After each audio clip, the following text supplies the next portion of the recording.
दोस्तों आज के इस वीडियो में आपका स्वागत है। आज का वीडियो आप सभी के लिए बहुत ही खास होने वाला है, क्योंकि आज के इस वीडियो में आपको बीए फर्स्ट ईयर के फर्स्ट सेमेस्टर में आपका जो सब्जेक्ट है होम साइंस यानी कि गृह विज्ञान, उसके अंदर एग्जाम में कौन कौन से क्वेश्चन आने वाले हैं, इस वीडियो के अंदर मैं आपको एग्जाम में आने वाले क्वेश्चन के बारे में बताऊँगा। सो आप इस वीडियो को ध्यान से देखिएगा ताकि एग्जाम में आने वाले क्वेश्चन के बारे में आपको पता चल सके।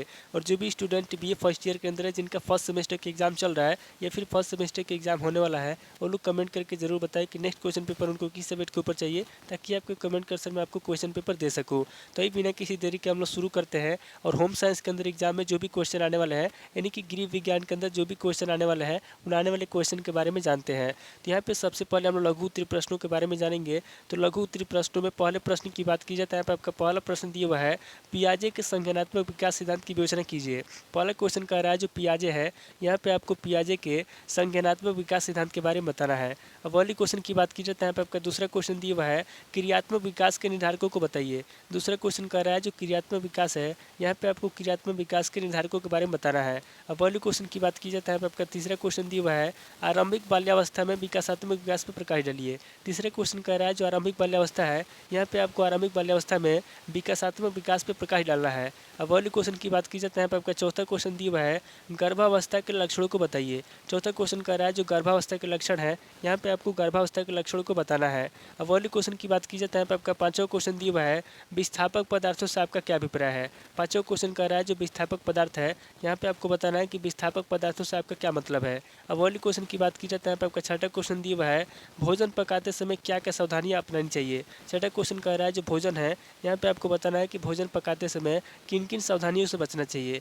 अब अगले क्वेश्चन की बात की जाए तो यहाँ पे आपका सातवां क्वेश्चन दिया हुआ है, भोजन पकाना क्यों आवश्यक है। सातवां क्वेश्चन कह रहा है जो भोजन है, यहाँ पे आपको बताना है कि भोजन पकाना क्यों आवश्यक है। अब अगले क्वेश्चन की बात की जाए तो यहाँ पे आपका आठवां क्वेश्चन दिया हुआ है, हार्मोन की परिभाषा देते हुए ग्लूकागॉन एवं इंसुलिन के कार्य लिखिए। आठवां क्वेश्चन कह रहा है जो हार्मोन है, यहाँ पे आपको सबसे पहले हार्मोन की परिभाषा लिखना है, उसके बाद आगे आपको ग्लूकागॉन के बारे में बताना है और इंसुलिन के कार्य लिखना है। अब अगले क्वेश्चन की बात की जाए तो यहाँ पे आपका नौ क्वेश्चन दिया हुआ है, नब्ज स्पंदन क्या है लिखिए। नौ क्वेश्चन कह रहा है जो नब्ज स्पंदन है, यहाँ पे आपको बताना है कि नब्ज स्पंदन क्या है। अब अगले क्वेश्चन की बात की जाए तो यहाँ पे आपका 10वां क्वेश्चन दिया हुआ है, श्वास नली के कार्यों का वर्णन कीजिए। 10वां क्वेश्चन कह रहा है जो श्वास नली है उसके क्या कार्य है, यहाँ पे आपको श्वास नली के कार्यों के बारे में बताना है। अब अगले क्वेश्चन की बात की जाए तो यहाँ पे आपको 11वां क्वेश्चन दिया हुआ है, गृह विज्ञान का अर्थ स्पष्ट कीजिए। 11वां क्वेश्चन कर रहा है जो गृह विज्ञान है उसका क्या अर्थ है, यहाँ पे आपको गृह विज्ञान का अर्थ स्पष्ट करना है। अब अगले क्वेश्चन की बात की जाए तो यहाँ पे आपका 12वां क्वेश्चन दिया हुआ है, प्रश्वसन क्रिया किसे कहते हैं। 12वां क्वेश्चन कह रहा है जो प्रश्वसन क्रिया है, यहाँ पे आपको बताना है कि प्रश्वसन क्रिया किसे कहते हैं। तो टोटल आपके 12 क्वेश्चन हो गए जब से लघु उत्तरीय प्रश्न में पूछे जाएंगे। अब आगे हम लोग दीर्घ उत्तरीय प्रश्नों के बारे में जानेंगे। तो यहाँ पे दीर्घ उत्तरीय प्रश्नों में पहले प्रश्न की बात की जाए तो यहाँ पे आपका पहला प्रश्न दिया हुआ है, आरंभिक बाल्यावस्था में भाषा विकास को स्पष्ट कीजिए। पहला क्वेश्चन कर रहा है जो आरंभिक बाल्यावस्था है, यहाँ पे आपको आरंभिक बाल्यावस्था में भाषा को स्पष्ट करना है, यानी कि जो भाषा विकास है उसके बारे में आपको बताना है। अब अगले क्वेश्चन की बात की जाए तो यहाँ पे आपका दूसरा क्वेश्चन दिया हुआ है, पूर्व बाल्यावस्था में होने वाले शारीरिक विकास की व्याख्या कीजिए। दूसरा क्वेश्चन कर रहा है जो पूर्व बाल्यावस्था है, यहाँ पे आपको पूर्व बाल्यावस्था में होने वाले शारीरिक विकास के बारे में बताना है। अब अगले क्वेश्चन की बात की जाए तो यहाँ पे आपका तीसरा क्वेश्चन दिया हुआ है, शैशवावस्था में पाए जाने वाले संयुगों का वर्णन कीजिए। तीसरा क्वेश्चन कर रहा है जो शैशवावस्था है, यहाँ पे आपको शैशवावस्था में पाए जाने वाले संयुगों के बारे में बताना है। अब अगले क्वेश्चन की बात की जाए तो यहाँ पे आपका चौथा क्वेश्चन दिया हुआ है, शैशवावस्था में क्रियात्मक विकास का वर्णन कीजिए। चौथा क्वेश्चन कर रहा है जो शैशवावस्था है, यहाँ पे आपको शैशवावस्था में क्रियात्मक विकास के बारे में बताना है। अब अगले क्वेश्चन की बात की जाए तो यहाँ पे आपका पांचवा क्वेश्चन दिया हुआ है, नवजात शिशु की शरीर शास्त्रीय क्रियाओं पर प्रकाश डालिए। पांचवा क्वेश्चन कर रहा है जो नवजात शिशु है, यहाँ पे आपको नवजात शिशु की शरीर शास्त्रीय क्रियाओं के बारे में बताना है। अब अगले क्वेश्चन की बात की जाए तो यहाँ पे आपका छठा क्वेश्चन दिया हुआ है, प्रसव के मुख्य प्रकार लिखिए। छठा क्वेश्चन कर रहा है जो प्रसव है, यहाँ पे आपको प्रसव के मुख्य प्रकार लिखना है। अब अगले क्वेश्चन की बात की जाए तो यहाँ पे आपका सातवां क्वेश्चन दिया हुआ है, प्रक्रिया की विभिन्न अवस्थाओं को समझाइए। सातवां क्वेश्चन कह रहा है जो जन्म प्रक्रिया है, यहाँ पे आपको जन्म प्रक्रिया की विभिन्न अवस्थाओं को समझाना है। अब अगले क्वेश्चन की बात की जाए तो यहाँ पे आपका आठवां क्वेश्चन दिया हुआ है, वृद्धि क्या है, वृद्धि एवं विकास में अंतर की व्याख्या कीजिए। आठवां क्वेश्चन कह रहा है कि वृद्धि क्या है, यहाँ पे आपको सबसे पहले वृद्धि के बारे में बताना है, उसके बाद आगे आपको वृद्धि और विकास में अंतर बताना है।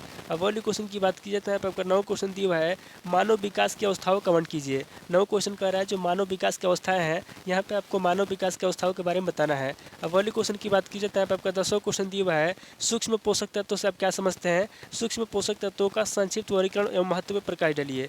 10वां क्वेश्चन कह रहा है कि सूक्ष्म पोषक तत्वों से आप क्या समझते हैं? यहाँ पे आपको सबसे पहले सूक्ष्म पोषक तत्वों के बारे में बताना है, उसके बाद आगे आपको सूक्ष्म पोषक तत्वों का संक्षिप्त वर्गीकरण करना है और इसके महत्व पर प्रकाश डालना है। अब अगले क्वेश्चन की बात की जाए तो यहाँ पे आपका 11वां क्वेश्चन दिया हुआ है, भोजन का वर्गीकरण मूल भोज्य समूह के बारे में बताइए। 11वां क्वेश्चन कर रहा है जो भोजन है, यहाँ पे आपको भोजन का वर्गीकरण करना है और मूल्य भोज्य समूह के बारे में आपको बताना है। अब अगले क्वेश्चन की बात की जाए तो यहाँ पे आपका 12वां क्वेश्चन दिया हुआ है, कार्डियोवैस्कुलर प्रणाली के कार्यों का वर्णन कीजिए। 12वां क्वेश्चन कर रहा है जो कार्डियोवैस्कुलर प्रणाली है, यहाँ पे आपको कार्डियोवैस्कुलर प्रणाली के कार्यों के बारे में बताना है। अब अगले क्वेश्चन की बात की जाए तो यहाँ पे आपका 13वां क्वेश्चन दिया हुआ है, श्वसन तंत्र के विभिन्न अंगों को बताइए। 13वां क्वेश्चन कर रहा है जो श्वसन तंत्र है, यहाँ पे आपको श्वसन तंत्र के विभिन्न अंगों के बारे में बताना है। अब अगले क्वेश्चन की बात की जाए तो यहाँ पे आपका 14वां क्वेश्चन दिया हुआ है, पाचन तंत्र के विभिन्न भागों के कार्यों को विस्तार पूर्वक समझाइए। 14वां क्वेश्चन कर रहा है जो पाचन तंत्र है, यहाँ पे आपको पाचन तंत्र के विभिन्न भागों के कार्यों के बारे में बताना है और विस्तार पूर्वक आपको पाचन तंत्र के अंगों को समझाना है। तो टोटल आपके 14 क्वेश्चन हो गए। जब से दीर्घ उत्तरीय प्रश्न में पूछे जाएंगे, तो इस वीडियो के अंदर मैंने आपको लघु उत्तरीय प्रश्न और दीर्घ उत्तरीय प्रश्न दोनों तरह के प्रश्नों के बारे में बता दिया। सो आप इन दोनों तरह के प्रश्नों को नोट कर लीजिए और किसी किताब से सीरीज से मिलाकर के याद कर लीजिए। तो दोस्तों आज इस वीडियो को मैं पे स्किप करता हूँ, मिलता है आपसे नेक्स्ट वीडियो में। अगर आपको वीडियो अच्छा लगा तो वीडियो को लाइक कीजिए, शेयर कीजिए और कमेंट करके बताइए कि आपको नेक्स्ट वीडियो किस टॉपिक के ऊपर चाहिए। थैंक यू दोस्तों।